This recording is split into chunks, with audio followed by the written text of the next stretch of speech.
Thank you for choosing to spend some time with us here on this space, in this realm. We're going to be covering basic financial concepts that every individual need to know in order to make the most of their money. If you want to know how to make the most of their money, then you are in the right space. Let us get on the inside. Today we're going to be discovering how income expenses can affect your financial bottom line. We're going to be discussing assets and liability and how this can affect your net worth and even some aspects of inflation. These are some of the basic financial concepts that you need to know to protect yourself. This discussion is intended for everyone who wants to improve their financial literacy and understand what it means to be financially successful. Yes, understanding basic financial concepts is an important fundamental foundation of financial literacy. It's important to understand these basic concepts so that you can make informed decisions about your financial well-being. Let us get into our top two terminologies that everyone needs to know and understand thoroughly. And they are income and expenses. Income, basically, income is money that you earn from employment, investment, or other sources. You can also be gifted income.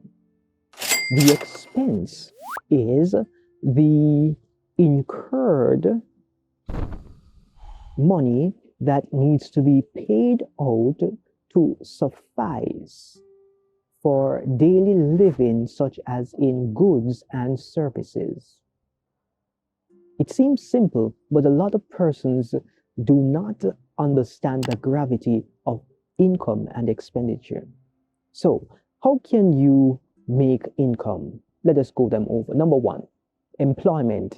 This is the most common way to make income, which is through employment. Someone employs you, or you go out, you find a job, then you pay your taxes and you're a salary worker or hourly worker.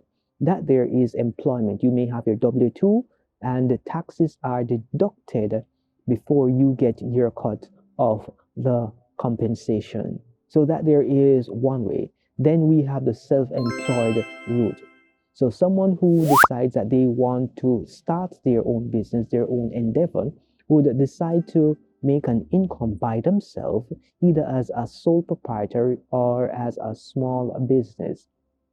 But the truth be told, this type of income is heavily taxed. So you're going to try to move out of the self-employment category into a business category so you can actually secure and safeguard against taxation, tax eating out your capital.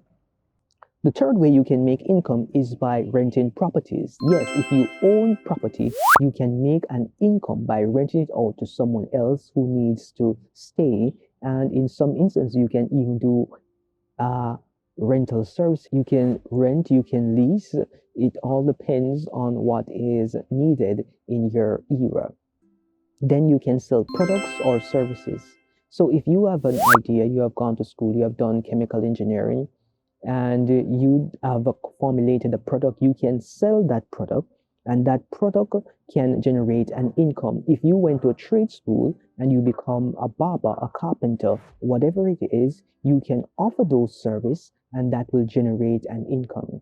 Now we have investment, number five. So if you have an investment account, a brokerage account, and you are trading in that account, then that there, when you sell, is considered an income outside of the principal which was already placed in that account.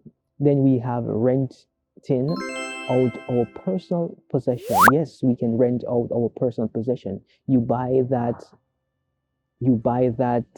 clothing, you buy that car, you buy that item that you desire to wear. However, you don't want to wear it all the time. Someone else wants to wear it more than you, so you allow someone else to enjoy that which you have purchased.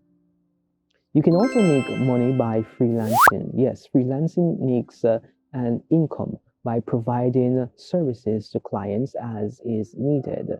And you can make money by selling handbags, homemade stuff, digital art. So digital revolution is taking over the world right now. So you need to be in a digital space. Number 9, you can participate in paid survey or focus group. This will allow you to generate some income. Then number 10, teaching or tutoring. You can make money by sharing the knowledge that you have with others as they participate in a class setting. Not necessarily a face-to-face class, but more so an online experience where you can reach one to many.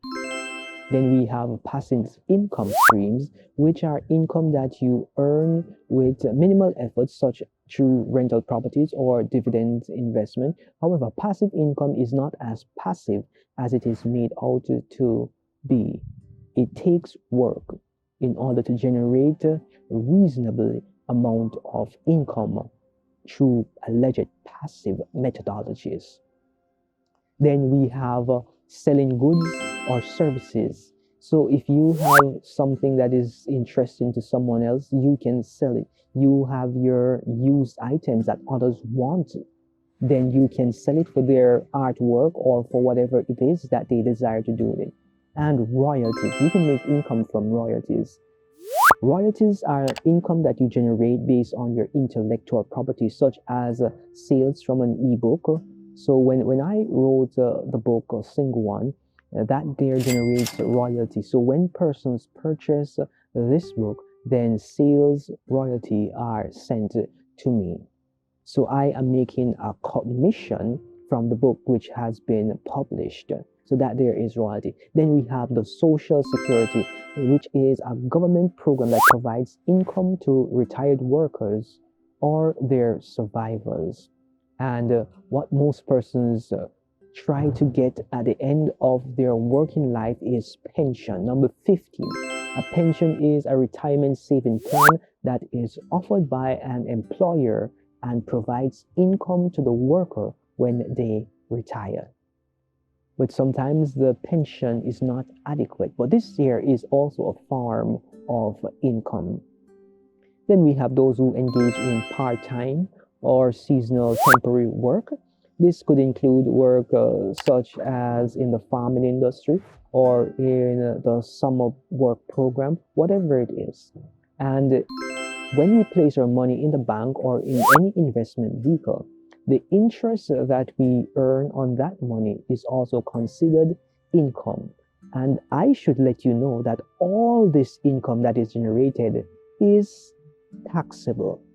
However, if you use the appropriate framework in setting up a business, then you can avoid taxation from majority of these income generating endeavors. However, when you are a W-2 employee, first you have to make the money. After you have generated the money, you have to pay your taxes. Then you will get whatever is left after the taxes are paid.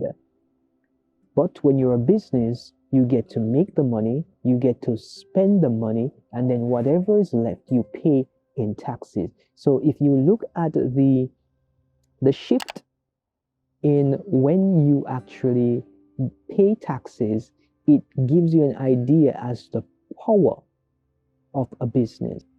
So now those are some ideas of the different types of income generating avenues. Expenses.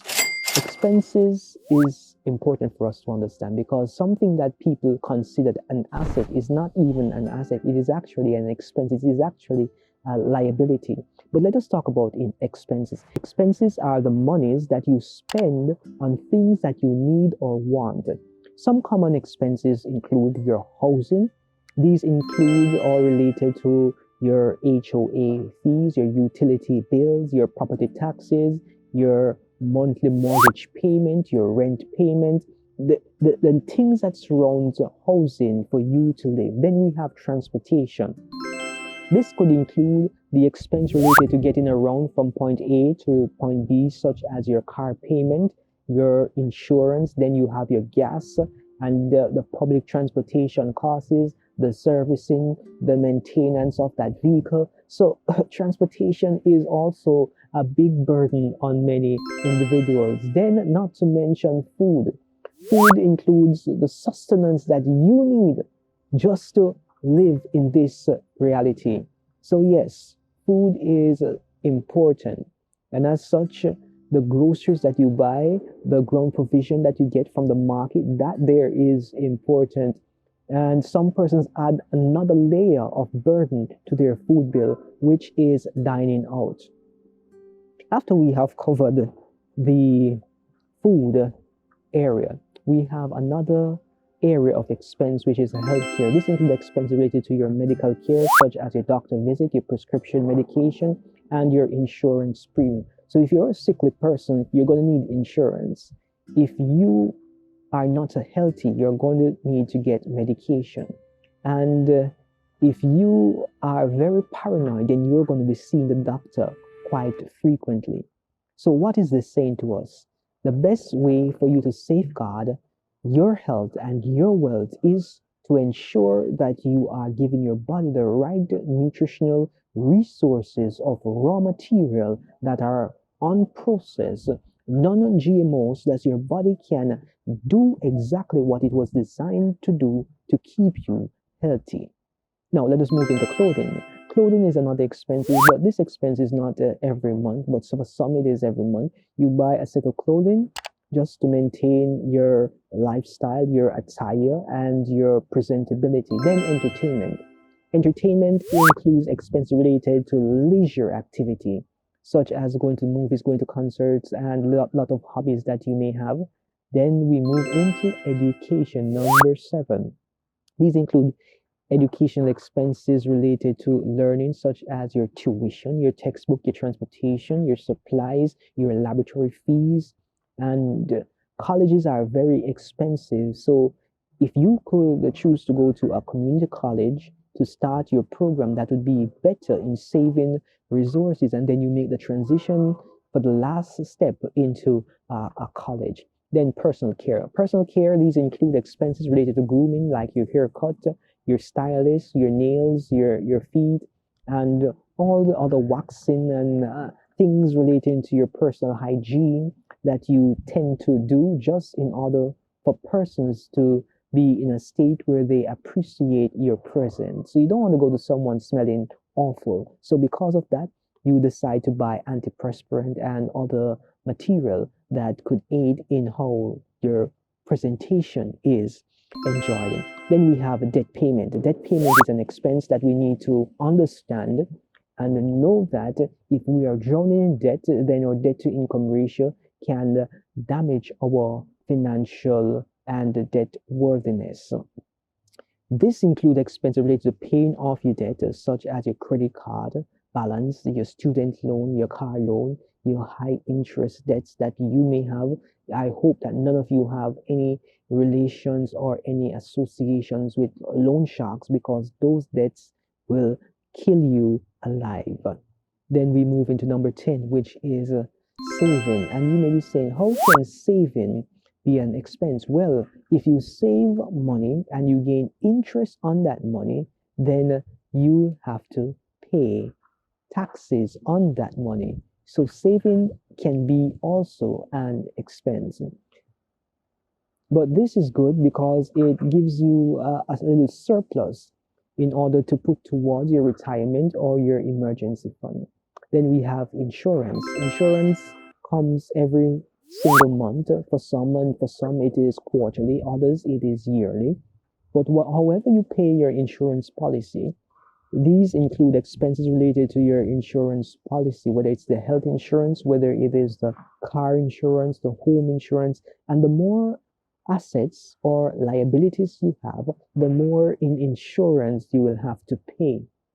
Then we move into the taxes, and taxation is one of the biggest expense of any individual who is a PAYE or a W-2 employee.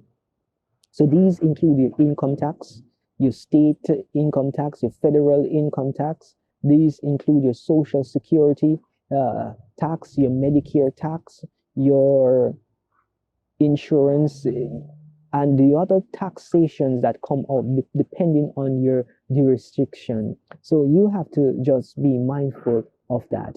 It's important to track your expenses so that you can understand where your money is going and make informed decisions so that your financial well-being is safe and secure.